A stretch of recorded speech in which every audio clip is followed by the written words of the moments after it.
Olá e seja bem-vindo a mais um episódio do teu No Intervalo, o teu podcast semanal sobre o handball nacional e internacional. O meu nome é Leonardo Bordonhos, mais uma vez tenho aqui comigo a nossa comentadora residente, a Maria Ema Bastos. Olá Emma, como é que estás? Como é que foi esse Euro?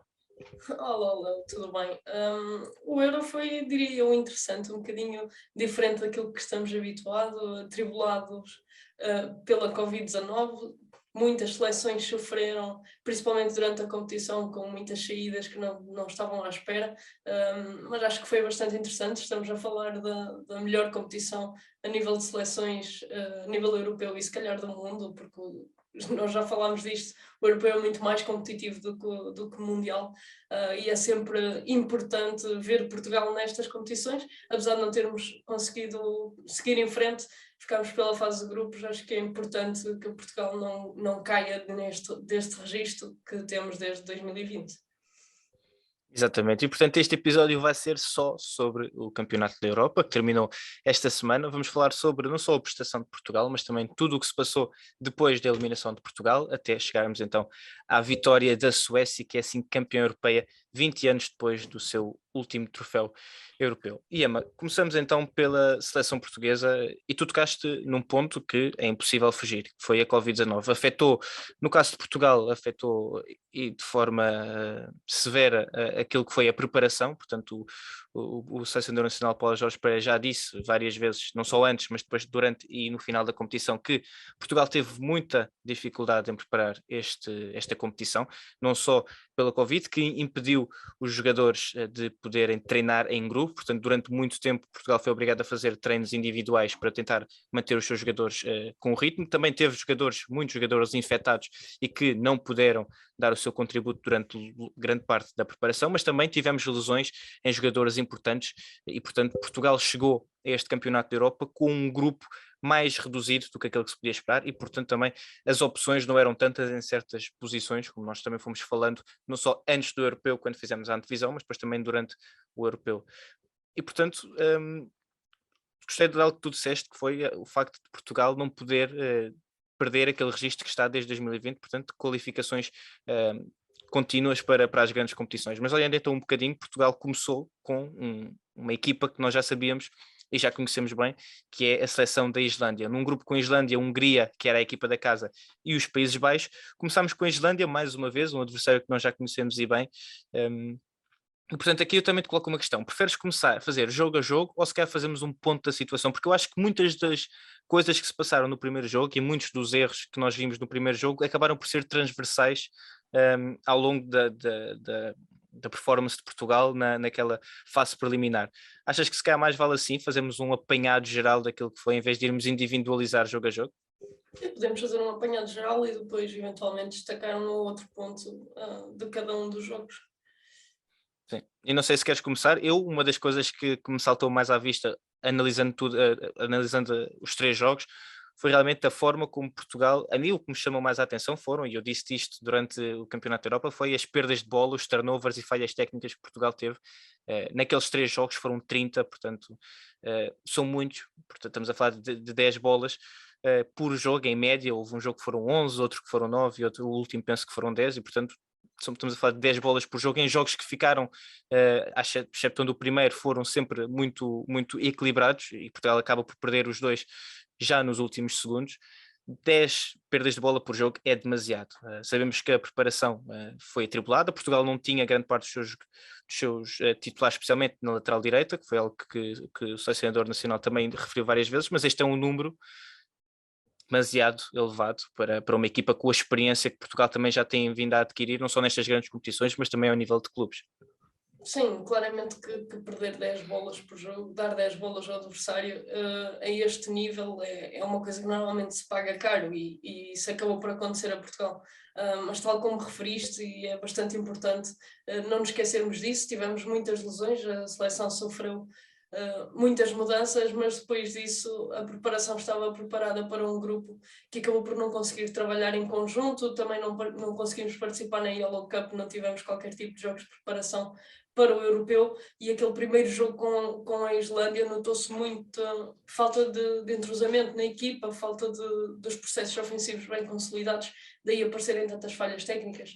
também pareceu-me alguma falta de confiança em alguns jogadores portugueses, talvez muita pressão, sabíamos da importância daquele primeiro jogo, mas que é certo é que depois o europeu também acabou por, falando da Hungria, ao perder o primeiro jogo com os Países Baixos, a pressão sobre Portugal neste primeiro jogo acabou por aumentar e ficou tudo muito confuso, e este grupo tão ferido pelas lesões e por esta preparação tão atípica, acabou por não se conseguir encontrar, na minha opinião, no primeiro jogo. Acho que no segundo jogo com a Hungria a seleção já estava com um ritmo diferente, apesar de não ter sido suficiente para vencer, mas acho que principalmente o tendão daquilo desta seleção foram os processos ofensivos que não funcionavam muito bem, essa lateral direita sem um jogador fixo, em que o professor Paulo Pereira teve que recorrer até ao Gilberto Duarte a jogar na lateral direita, a atacar o 7-6, que foi algo que me surpreendeu um bocadinho, e mesmo na lateral esquerda,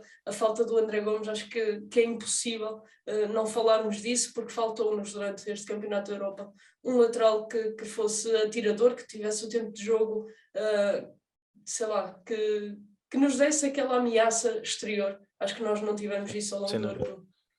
Sim, e acho que isso depois também acabou por influenciar todo o resto do processo ofensivo de Portugal. Mesmo o jogo entre Rui Silva e os seus pivôs não ocorreu da forma como nós estávamos habituados, porque realmente tínhamos essas defesas muito mais focadas e claro que já sabem aquilo que e quão bem Rui Silva joga com os seus segundas linhas, claro que acabaram por se precaver e isso é um grande impacto.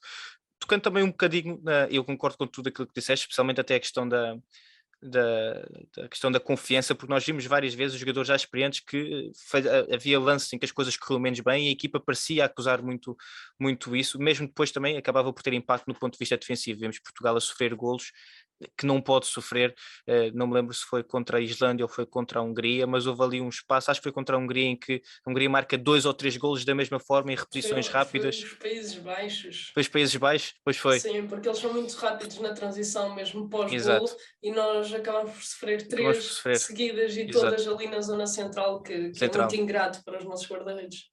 Exatamente. Focando então também naquilo que eu acho que é o que podemos retirar de positivo deste campeonato da Europa, eu queria destacar 3 jogadores que para mim saem, ou melhor, 2 jogadores, um outro que não teve tanto tempo de jogo, que é o Tito. Acho que não foi pela falta de Pedro Portela que Portugal se ressentiu. Eu acho que o António Arias esteve bastante bem e acho que o Tito, se quando jogou o pouco tempo que jogou e se tivesse jogado mais, acho que iria ter dado bem conta do recado.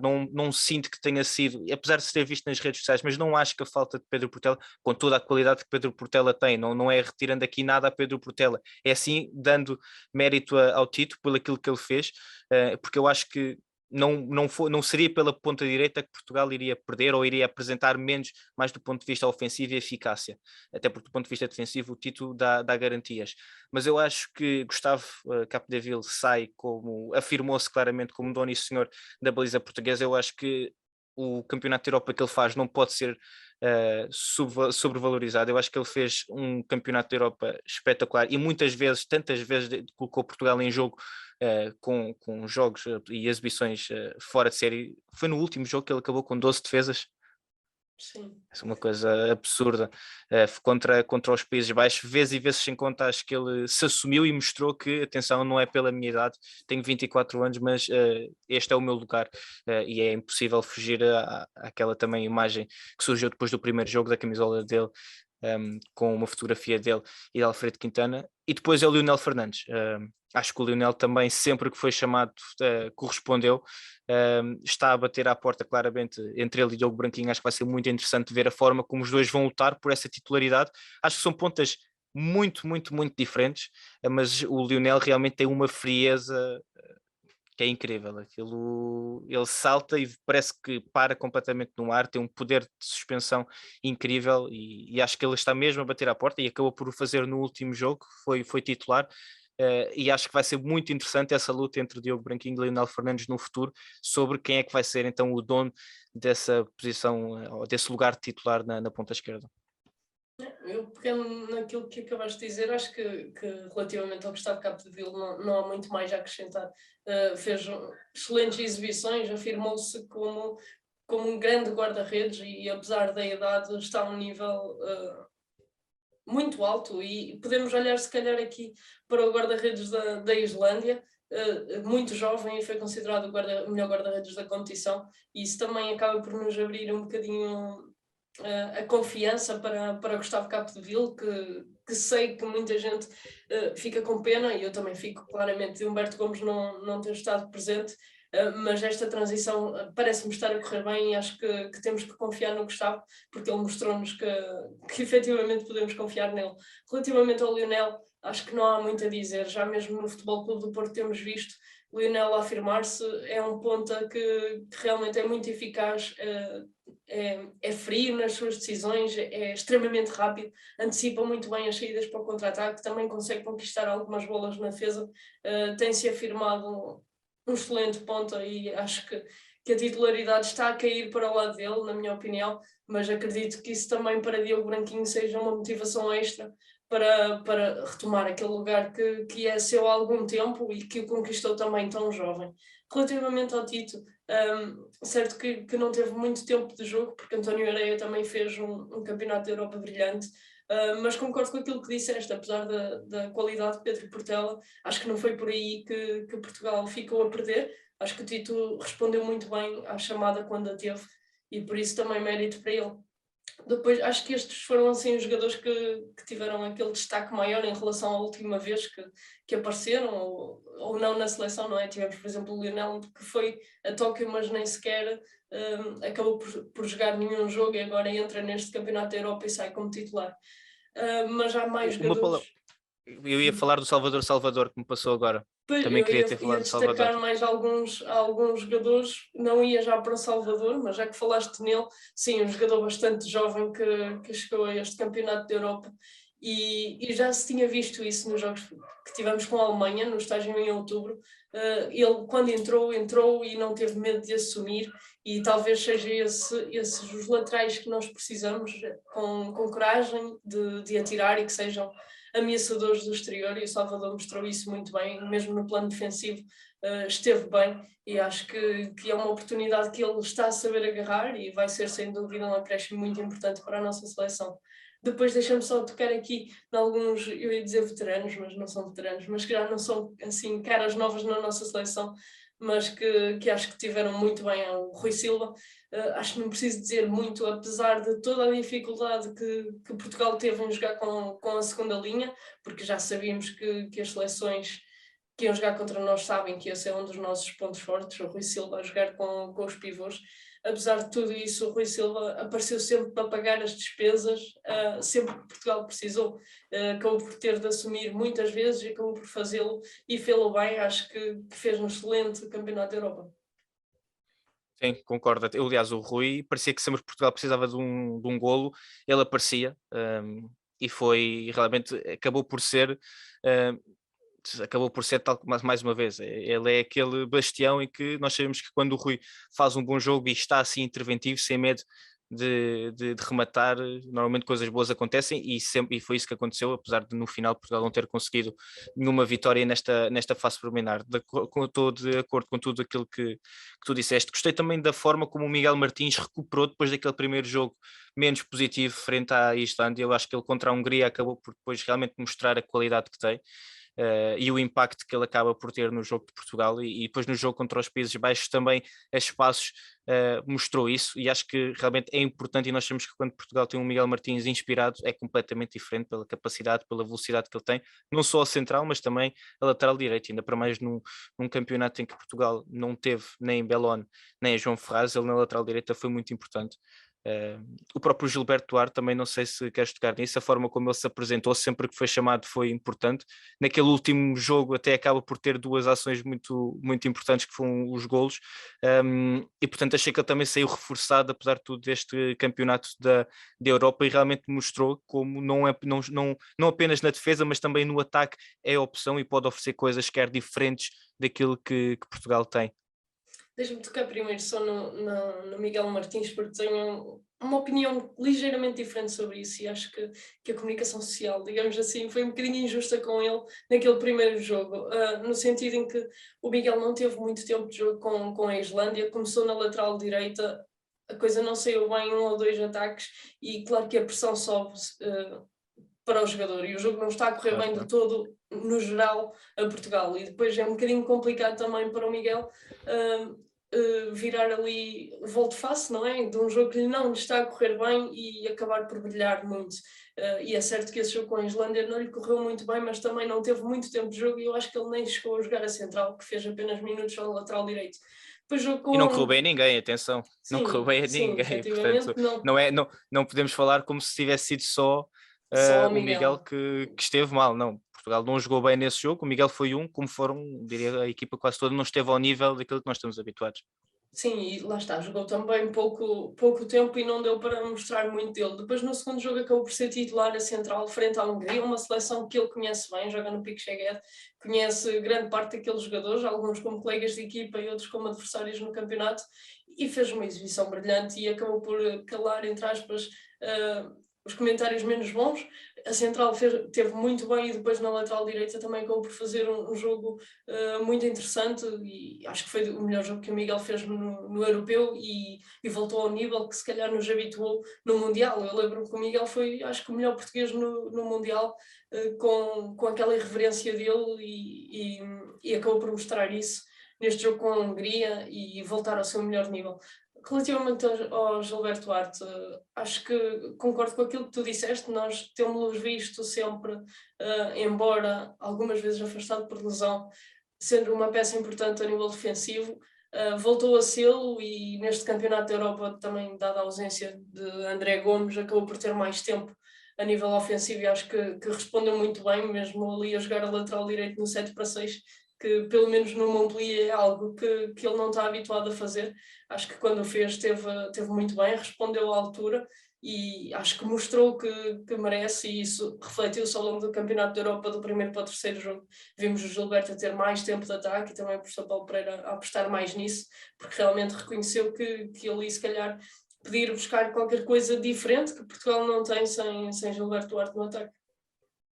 Sim, concordo plenamente.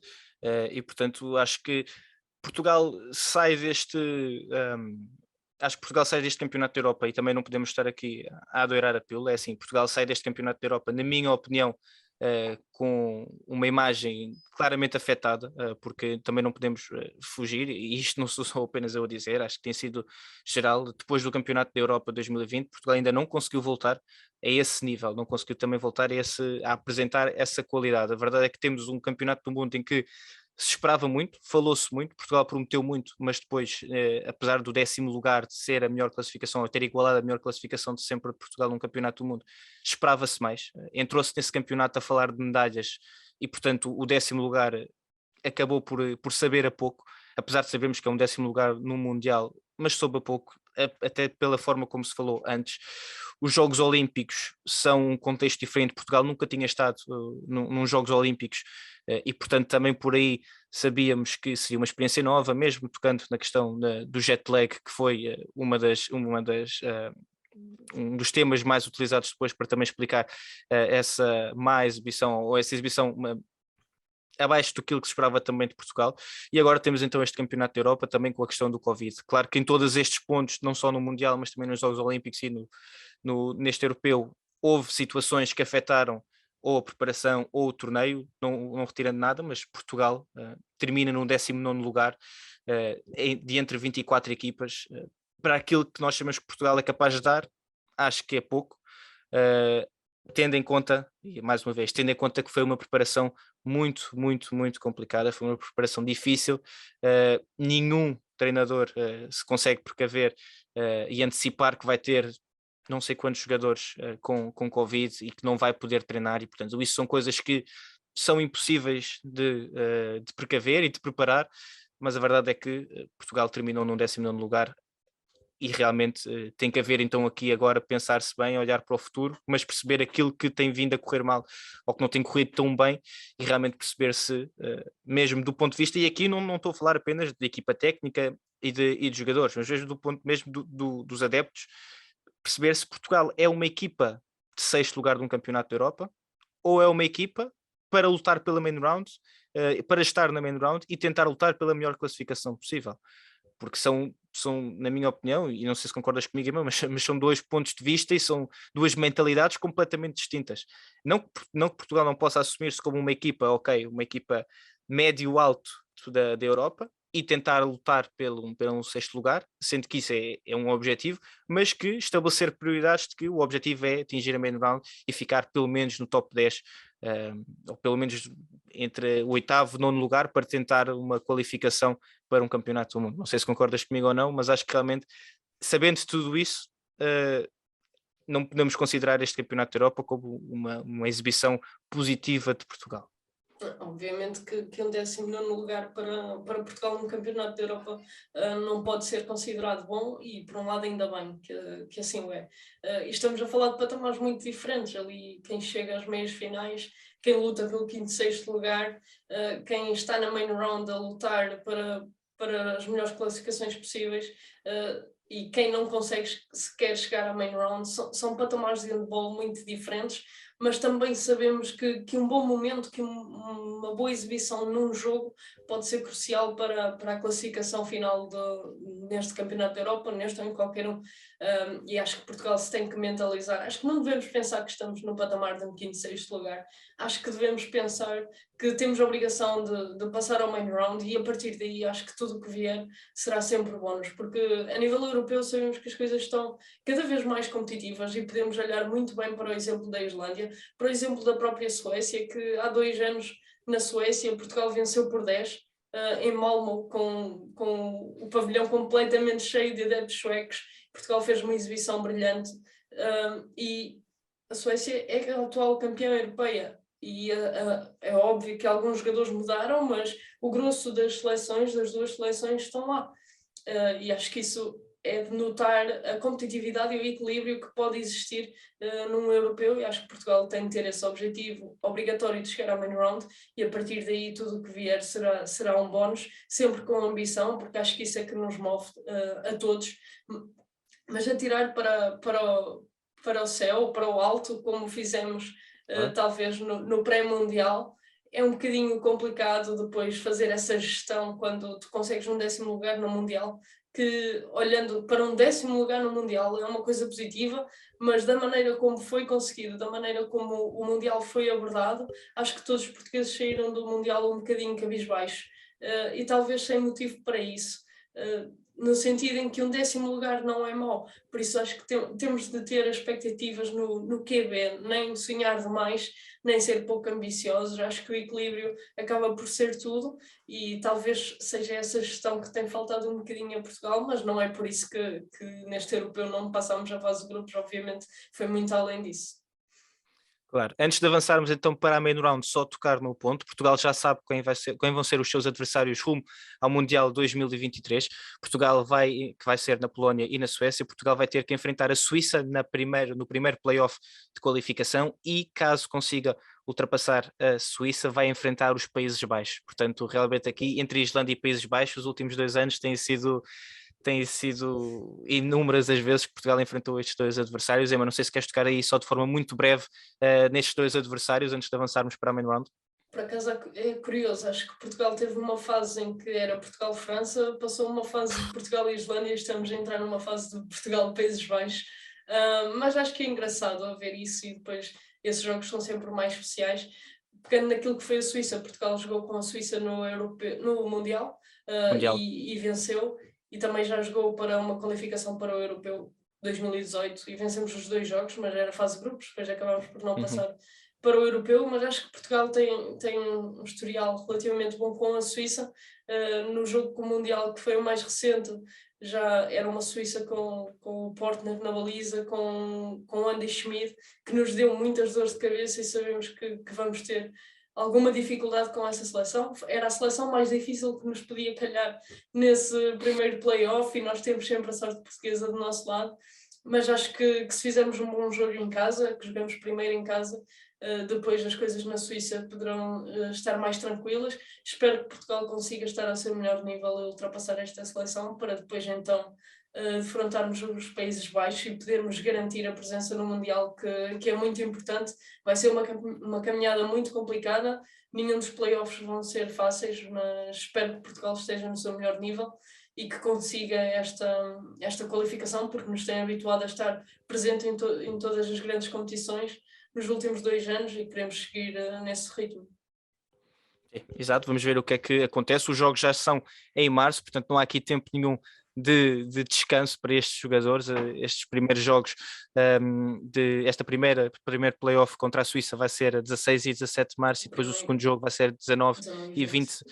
Portanto, vamos ver aquilo que acontece até lá. Esperemos que a preparação para esses 2 jogos já seja um pouco menos atribulada e que Portugal, na altura, possa contar então com todo o seu plantel para conseguir ultrapassar essa primeira eliminatória. Avançamos então para a fase de grupos, Emma, uma fase de grupos, para a main round, e uma main round em que tivemos os 2 grupos, como é habitual. França e Dinamarca passaram no primeiro grupo, e no segundo grupo tivemos então Espanha e Suécia. E portanto foi uma main round, eu acho que foi interessantíssima, adorei ver a forma como tivemos certas narrativas que foram crescendo ao longo desta main round. Tocando no Montenegro, acho que houve um jogador que encheu as medidas a todos, que foi o guarda-redes Simic, ele que foi não só no final da fase preliminar, mas depois também na main round, foi uma das grandes figuras deste Montenegro, um Montenegro que durante a fase preliminar não pôde contar com o guarda-redes do Porto, Nikola Mitreski, porque esteve com Covid-19 e que portanto não pôde atuar. Simic assumiu esse papel e para mim, Emma, acho que acabou por ser uma das figuras, eu diria mesmo deste campeonato da Europa, porque a forma como ele acabou por fazer não só os adeptos de Montenegro, mas toda a comunidade do handball vibrar, acho que foi de destacar. Sim, sem dúvida, e principalmente pegando na vitória do Montenegro diante da Croácia, em que ele tem uma exibição brutal e termina com 40% de eficácia. Acho que isso acaba por espelhar a importância que Simic teve para o Montenegro neste Campeonato da Europa. Sim, concordo plenamente. Olhando então para um bocadinho para o resto, Emma, não sei se queres tocar aqui em mais alguma questão. Houve muita controvérsia, não sei se vale a pena tocar nisso ou não, relativamente ao último jogo entre Dinamarca e França, incluindo com depois os islandeses também metidos ao barulho. A Islândia ganhou por 34-24 frente ao Montenegro, a Dinamarca enfrentou a França. Falava-se muito porque, caso, se não me engano, a Dinamarca ganhasse, a Islândia passaria também às meias finais. A Dinamarca acabou por perder por 30-29, a Islândia ganhou, mas foi então França e Dinamarca. Acho que não vale a pena tocar nisso, porque eu acho que é um não tema acusar-se uma seleção como a Dinamarca ou os seus atletas de que perderam de propósito Acho que isso não faz sentido em lado nenhum. contra a França para ficarem em segundo lugar, porque sabiam que iam apanhar a Espanha e que esse seria um confronto mais fácil ou melhor para eles. Assim, eu acho isso completamente absurdo. Mas já sabemos que são narrativas que acabam por surgir, e que surgem sempre quando existem este tipo de jogos, e as coisas acabam por acontecer desta forma. Tocando nos Países Baixos, Chema, que Portugal conheceu e bem, eu acho que acabam por ser, se calhar, a seleção, juntamente com a Islândia, mas eu acho que esperávamos menos dos Países Baixos. Eu acho que os Países Baixos acabam por ser a seleção surpresa, porque realmente assumiram-se, e aquela dupla Kai Smith e Luke Steins causou estragos a todas as seleções contra quem jogaram, ainda que depois no final acabem a main round com apenas uma vitória. Com uma vitória não, sim, com uma vitória e com um empate e com 3 derrotas, acho que acabam por ser se calhar a surpresa, porque ninguém esperava que, por exemplo, víssemos um Luke Steins a terminar como o central do set ideal, e víssemos um Kai Smith a lutar pelo título de melhor marcador da competição. Quanto ao Kai Smith, confesso que fiquei um bocadinho surpreendida pela positiva, claramente sobre a importância que ele tem na seleção e o desempenho que fez, e foi, salvo erro, o melhor marcador num único jogo de europeu, quando fez os 13 golos, ou algo do género. Fazer 13 golos no europeu não é fácil. Mas pronto, os Países Baixos foram claramente uma das surpresas deste europeu. Sabemos da qualidade de Luke Steins, já quando estava no Phoenix Toulouse, e agora no PSG a jogar Liga dos Campeões tem surpreendido quem não o conhecia assim tão bem, e neste europeu acabou por demonstrar realmente o seu valor, apesar do seu 1,72 m, que acho que é muito interessante, e tenho a certeza que o Luke Steins teve de passar muito no seu crescimento enquanto jogador para se conseguir afirmar, porque sabemos que um jogador de handball que não tenha uma altura considerável, digamos assim, não é fácil chegar ao topo, e o Luke Stein acho que foi contra tudo e conseguiu provar que é um dos melhores centrais do mundo. E quanto à seleção dos Países Baixos num todo, acho que é uma seleção muito bem organizada. A nível defensivo são muito cooperantes, ajudam-se muito e são muito rápidos, e no ataque acabam por ter muitas soluções e conseguiram fazer exibições muito boas e fazer um campeonato da Europa brilhante. Pela primeira vez na história alcançaram o main round e conseguiram ter o seu central como melhor central da competição. Acho que é uma conquista inédita para os Países Baixos. Sim, e até porque estamos a falar de um atleta com 1,72 m a jogar na primeira linha. Seria mais compreensível se fosse o ponta, mas um primeira linha, ainda para mais um central com 1,72 m é realmente destacar. Antes de avançarmos para as meias finais, Emma, também só queria deixar aqui uma palavra de destaque para a Alemanha. A Alemanha, durante o Campeonato da Europa, teve pelo menos 12 casos de Covid na sua seleção. Pelo menos 12. Acredito que tenham sido mais depois no último, mas eu lembro-me que a estatística que eu vi na altura, íamos no início, no meio da main round, e já tinham 12 jogadores com casos positivos de Covid. Eu acho isto é absolutamente extraordinário, uma seleção como a Alemanha, com 12 ou mais, certeza que foram mais casos de Covid ao longo de toda a competição, conseguirem chegar à main round, terminar em quarto lugar da main round, a apenas 2 pontos da Noruega, que foi terceiro no segundo grupo. Eu acho que isto é completamente destacar. Se falamos que nenhum selecionador consegue precaver casos de Covid na preparação, imagine-se um selecionador e uma equipa técnica terem que lidar com mais de 12 casos, portanto mais de metade, praticamente toda a comitiva de estar positiva durante o torneio. Acho que é realmente louvar aquilo e o trabalho que tem sido feito pela seleção alemã.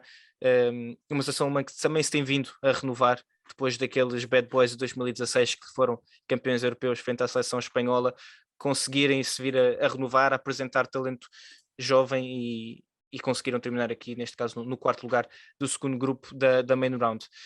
Os 4 que passaram para as meias finais, Emma, foi a Espanha contra a Dinamarca e uma França que enfrentou a Suécia. Tivemos uma Suécia a vencer por apenas um gol, 34-33, num jogo com emoção até ao fim.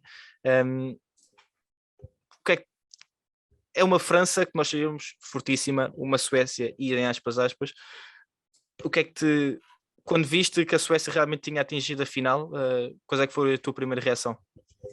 Eu acho que não posso dizer que tenha sido uma surpresa, até porque antes deste início do Europeu, a Suécia já era apontada como uma das favoritas a vencer, mas é certo que neste jogo tivemos ali emoção até ao fim, que a Suécia conseguiu sair para o intervalo a vencer, e depois no fim acho que o rendimento a nível defensivo da seleção francesa também acabou por baixar, e a Suécia acabou por conseguir garantir a passagem para a final. Esta França que também passou alguns sobressaltos, diria eu, já pré-europeu, perdeu alguns jogadores importantes, e mesmo durante o europeu, Quinten Maia, que estava a fazer excelentes exibições, acabou por estar fora alguns jogos devido à Covid-19. A Aymeric Min, acho que foi a primeira vez que ele foi, foi a primeira vez que ele foi ao europeu, e acabou por conseguir assumir e teve algum sucesso ali na posição de central e ajudou esta seleção a reinventar-se. Carlo Conan também pela primeira vez no europeu a ser uma peça muito importante a nível ofensivo, e acho que é bastante curioso, ele que tem 26 anos e começou a jogar handball aos 19 e agora joga no europeu e é uma das figuras que mais se destaca nesta seleção. Foi uma seleção que se destacou, mas que não conseguiu pôr um travão a esta super Suécia de Jim Gottfriedson. Exato, Jim Gottfriedson, que acabou por ser o MVP deste campeonato da Europa, mas já vamos tocar nisso mais à frente. E tivemos também aqui uma reedição entre dois colossos, um embate que já temos visto várias vezes, Espanha-Dinamarca. Espanha que vence por 4 e atingiu a final, a sua quarta final consecutiva, e uma Espanha que poderia ter atingido o tri campeonato europeu, que acabou por não acontecer. Mas focando então aqui nesta Dinamarca, este Espanha-Dinamarca, Emma, foi também este um jogo entre duas seleções fortíssimas. Eu ouvi algo neste jogo que ficou comigo. porque eu acho uma autêntica barbaridade, mas foi dito que foi que, como é que foi? Que Michelangelo estava velho, já não era o grande jogador que foi, Sim, porque que estava. marcou oito Sim. golos, mas 5 foram de livre de 7 metros, ou 6 foram de livre de 7 metros. Pronto, eu Sim, não eu acho sei, que isso pronto. não faz sentido. E foi dito mais do que uma vez, e acho que em 2 jogos até. Acho que até voltaram a falar nisso. Depois, no outro jogo que nem era da Dinamarca, voltaram a falar na decadência da carreira de Mikel Anthony. Acho que isso é um absurdo total. Portanto, acho que não vale a pena estarmos a perder tempo com isso. Se calhar pegando aqui neste Espanha-Dinamarca para quebrar aqui este tema, acho que a seleção espanhola foi uma das maiores surpresas deste Campeonato da Europa. É certo que Espanha chega ao europeu como bicampeã europeia, depois de ter vencido em 2018 e em 2020, mas já em 2020 seria difícil a Espanha voltar a sagrar-se campeã europeia, porque já tinha perdido alguns jogadores, então neste ano seria ainda mais impensável, diria eu. Grande parte das estrelas da seleção espanhola que ergueram muitos troféus acabaram por já deixar a seleção, e esta seleção com várias caras novas que se afirmaram muito importantes, novas no sentido de serem novos na seleção, porque muitos dos jogadores são bastante experientes já nos seus campeonatos, acabaram por mostrar aqui uma Espanha muito forte, principalmente neste jogo, com um nível defensivo que nos tem habituado, com aquela defesa muito profunda a causar muitas dificuldades, mesmo perante o 7-6 dinamarquês, que é difícil de parar, com o Mikel Lança ao meio a decidir, mas a Espanha conseguiu muito bem, preparou muito bem este jogo, e Nicola Jacobson acho que não tinha muito mais o que fazer, e a Espanha com muito mérito a chegar à final, diria eu, de uma forma surpreendente, mas que mostrou ao longo deste Campeonato da Europa que merecia. Sim, concordo. Aliás, eu acho que nós nunca podemos retirar a seleção espanhola como uma possível vencedora, independentemente da competição em que esteja. Sabíamos que ia ser uma seleção espanhola diferente, porque mais uma vez está a passar por um período de renovação. Eu achei muito interessante, depois no final do jogo entre Suécia e Espanha, no final, depois da final, já vamos tocar há pouco, vi os nossos colegas espanhóis, o Alfredo, o Ibaison e o Marti, estavam a falar sobre estavam a dar uma nota de 0 a 10 sobre a performance da seleção espanhola ao longo de todo o Campeonato da Europa, e eles deram 9, 9,5, já não me lembro quem, mas alguém deu 10, porque realmente foi uma seleção espanhola que os próprios espanhóis não esperavam que atingisse o patamar que atingiu.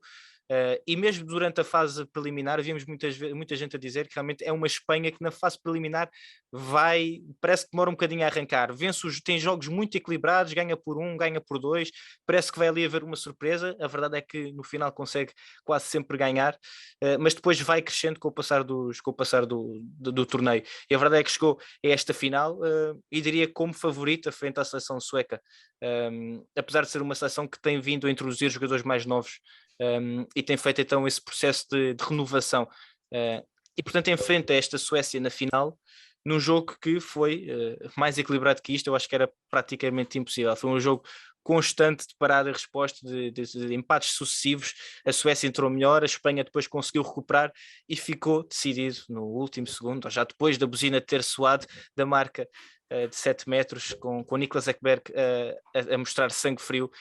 E sabes, quando eu estava a ver a final, eu vi o Niklas Ekberg e eu lembrei-me, quando nós tivemos a oportunidade, quando foi agora a final fora da Liga dos Campeões, não foi esta, foi a anterior, que foi em dezembro de 2020, que nós na 7 metros conseguimos a acreditação, e eu lembro também o jogo contra o Vesperum, que deu a final ao Kiel, foi um jogo disputado, epá, eu acho que foi no prolongamento que foi decidido, e foi o Niklas Ekberg que marcou naquela altura da ponta. E eu lembro que na altura perguntei-lhe se ele não tinha ficado ansioso ou não tinha ficado nervoso quando viram o Vesperum a crescer e a empatar, e depois levou o jogo para prolongamento. E ele disse que não, que tinham ficado sempre tranquilos, ele confiava na equipa, sabiam aquilo que tinham que fazer. E eu quando vi, e ele naquela altura mostrou uma frieza brutal, porque eu assim, tu acabaste de ganhar, uma meia final, vais disputar a final da Liga dos Campeões, marcas o gol da vitória no último segundo, e ele estava tranquilíssimo, como se fosse outra coisa. E a forma como ele abordou aquela marca de 7 metros e enfrenta Gonçalo Pérez de Vargas, que é um guarda-redes absolutamente estonteante, para vencer, para dar um campeonato da Europa à Suécia 20 anos depois do seu último título europeu. Eu acho que era difícil acreditar que ele não ia marcar aquele livre de 7 metros. O que é que tu achaste da final, da forma como se decidiu e também da forma como esta Suécia entra neste campeonato da Europa e sai como campeã? Eu, por um lado, eu acho que tu disseste no início que a Espanha entrou como favorita nesta final. Eu nisso tenho que discordar, porque eu acho que a Suécia era a grande favorita, até mesmo por aquilo que eu falei há bocadinho sobre a seleção espanhola, que se apresentou tão diferente, mesmo depois daquele excelente jogo frente à Dinamarca. Acho que a Suécia entrava aqui nesta final como favorita, apesar de sabermos que o equilíbrio ia estar lá sempre, e o favoritismo no handball, numa final no europeu, é sempre muito relativo, porque só lá chegam mesmo os melhores dos melhores.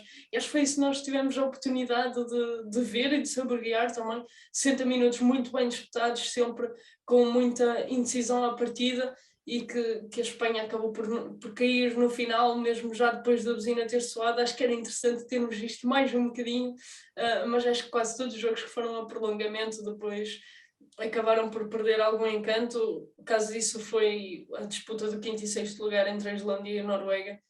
Foi esse jogo, não foi? Que foi o prolongamento. Deixa-me ir às cábulas só para eu não estar a dizer as negras. Eu Não, não acho que foi. foi. Não foi prolongamento? Foi a medalha de bronze. Exatamente. Medalha de bronze foi. Foi a França-Dinamarca, em que o jogo foi super disputado até a final, e depois no prolongamento a Dinamarca disparou e a França desapareceu. E isso acabou por tirar a beleza que aqueles 60 minutos tinham tido. E acho que a final também ganhou esse encanto por ser decidido exatamente assim, sempre muito bem disputada, muito bem jogada. E acho que temos de destacar, sem dúvida, o MVP desta competição, o Jim Gottfriedsen. Tivemos a oportunidade de ver a tradução daquilo que ele, do time-out que ele assume, Incrível. e acho que é incrível, exatamente. Incrível. Eu, aliás, quando vi no Twitter, tinha visto no Twitter uma tradução do Rasmus que tinha dito, mas não tinha visto o vídeo.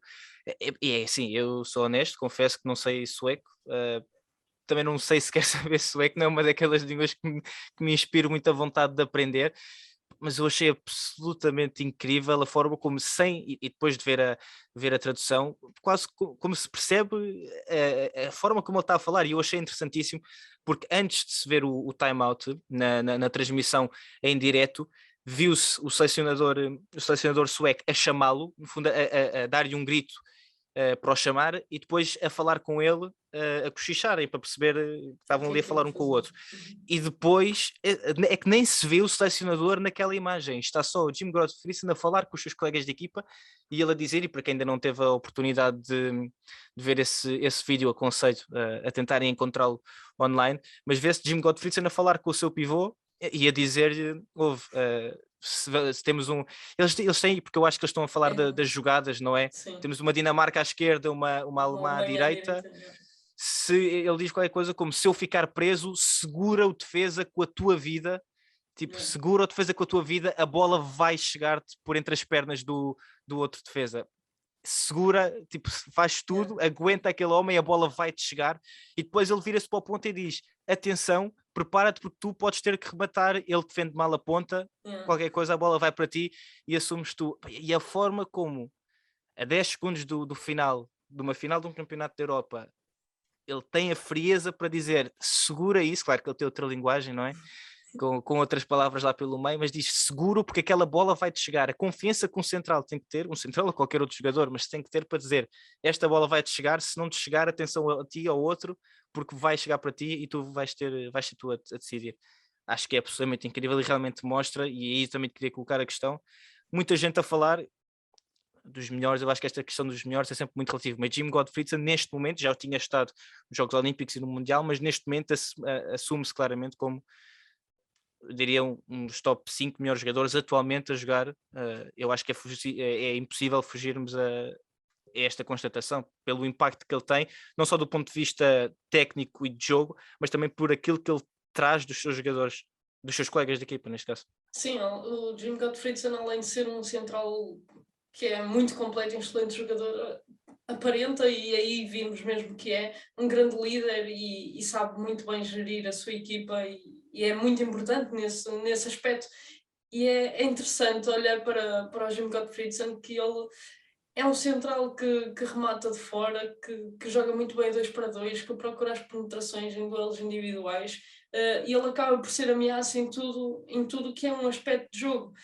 E é muito difícil, nós vemos muitos centrais que são dos melhores do mundo, mas é muito difícil em cada um deles nós vermos todas essas características num nível tão alto, e acho que o sueco ganha por ser realmente bom em vários aspectos do jogo e ser uma ameaça em todas as variantes, e acho que é isso que o completa, e além disso ser um líder e ter uma seleção que acredita muito nele, e o próprio selecionador e os colegas de equipa também lhe dá outra responsabilidade, mas outra confiança, e ele mostrou que a merece e venceu, acho que com muito mérito, este prémio de MVP da competição. Tocando só então aqui, porque o episódio está quase a acabar, mas tocando só aqui então em mais, na minha opinião, 2 nomes, depois se quiseres destacar mais. Andrés Palika também acaba por ser decisivo nos 2 jogos mais importantes, a meia-final e a final, acaba por ser um jogador-chave. Achei também delicioso o vídeo que surgiu, entretanto, da seleção sueca a chegar ao aeroporto e a entrevistarem o filho dele e a perguntarem o que é que achas do teu pai, e ele assim, ele é o melhor, quer dizer, é o segundo melhor, o Niklas Landin é um bocadinho melhor. E depois pergunto, então, mas ele chega aqui como medalha de ouro, e ele, pois, sim, estou muito contente, ele normalmente traz ou a prata ou o bronze. E o André Spalica começa a rir-se, parte-se a rir, e o filho dele ali completamente, porque é a opinião dele. Também achei espetacular o facto da Dinamarca já ter enviado uma camisola autografada por Niklas Landin para o filho do André Spalica. Portanto, acho que eu vi a fotografia hoje, acho que estes momentos são deliciosos, é incrível vermos a forma como existe esta vontade, o filho a dizer ao pai, pá, tu és bom, mas há ali um do outro lado que se quer um bocadinho melhor. E focando então aqui em André Spalica, é um guarda-redes que não precisa de mostrar ou de provar o seu talento a ninguém, porque ele continua a ser decisivo, ano após ano continua a ser decisivo, não só ao nível de clubes, mas também na seleção. Sim, o Andrés Palika é um dos melhores guarda-redes do mundo e tem mostrado isso, principalmente nestas competições.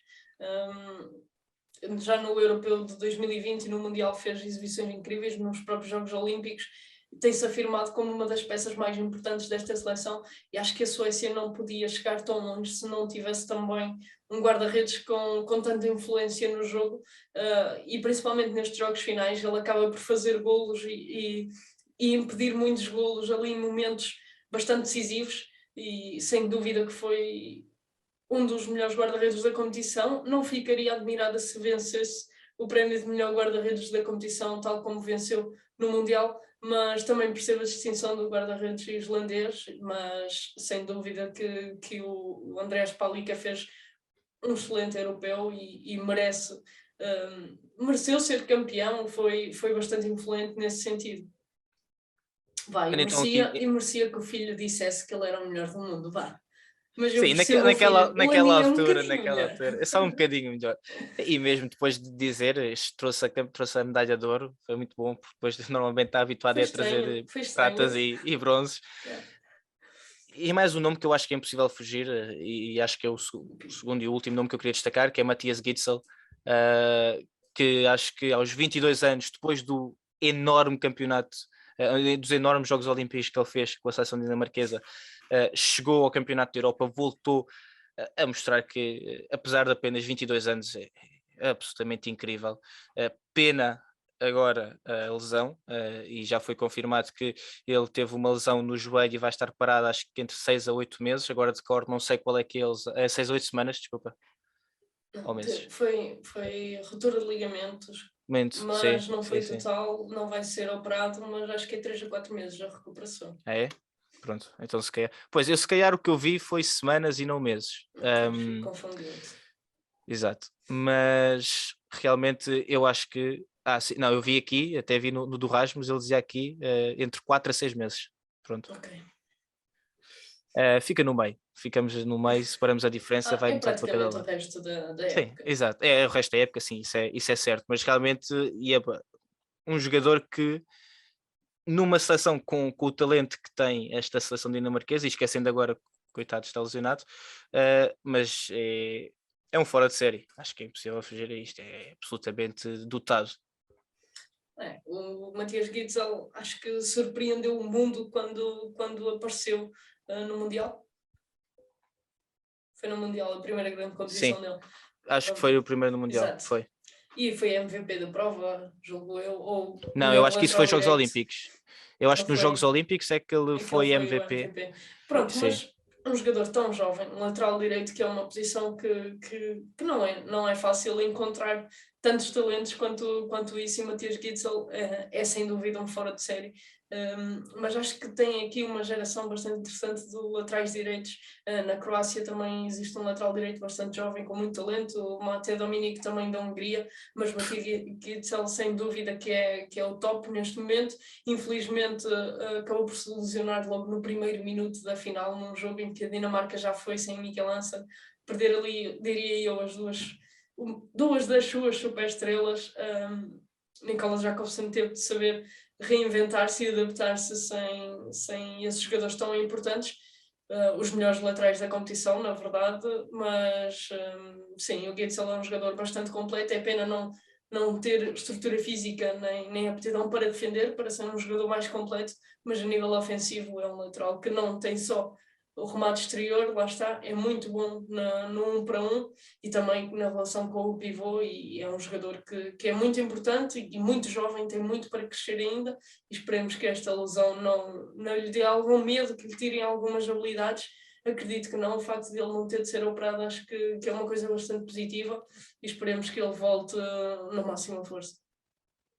Exato, mesmo que até do ponto de vista psicológico, se calhar é importante o facto de não ter que ser operado. Queria só tocar em mais um jogador, que foi Dicamem. Eu cada vez que via Dicamem jogar ficava completamente deliciado a vê-lo jogar, porque eu acho que apesar de tudo pode-se considerar que é um campeonato da Europa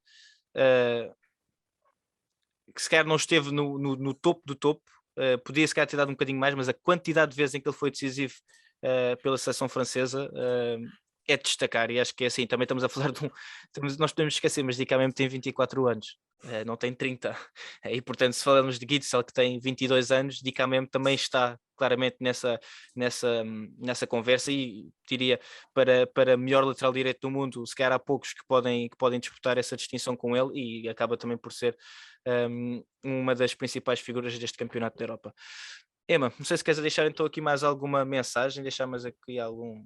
Vou fazer algum um pedido, comentáriozinho aqui ao Dicamem e depois despeço-me, porque acho que os nossos seguidores já estão fartos de nos ouvir, já tiveram de parar no intervalo para fazer um intervalo.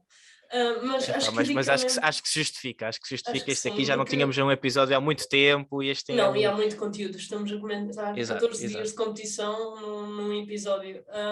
Relativamente ao Dicamem, sinceramente, e sem dúvida que eu delicio-me com o Dicamem a jogar, e é um dos melhores laterais direitos do mundo, até porque dá algumas garantias a nível defensivo, ali a segundo consegue ajudar as equipas, o que é algo que não vemos em muitos deles. O caso do Matias Gitzel, estávamos a falar um bocadinho, mas acho que foi um europeu um bocadinho abaixo do rendimento normal de Dicamem.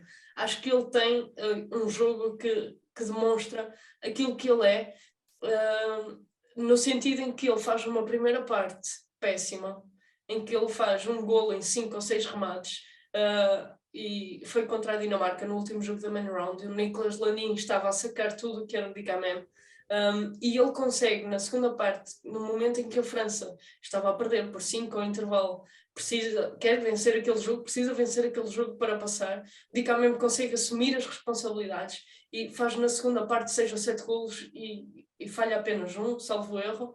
É um contraste gigantesco de uma parte para a outra, que não é nada normal vermos num jogador, porque sabemos que quando as coisas estão mal, e falhar 5 ou 6 remates e marcar apenas um golo em 30 minutos, mete um jogador no poço, sair desse poço, afirmar-se e ser a peça se calhar mais importante nesta reviravolta, demonstra aquilo que é Dicamem, um jogador capaz de assumir com capacidade e com muita qualidade, sem dúvida. E agora vou-me despedir dos nossos seguidores. Obrigada por terem aguentado até ao final deste episódio. Espero que tenham gostado e já sabem, enviem feedbacks. Nós já tínhamos saudades e espero que vocês também. Exatamente. Se chegaste a este ponto do episódio, tens direito a um brinde. Depois manda mensagem à Emma que ela diz-te qual é que vai ser o brinde.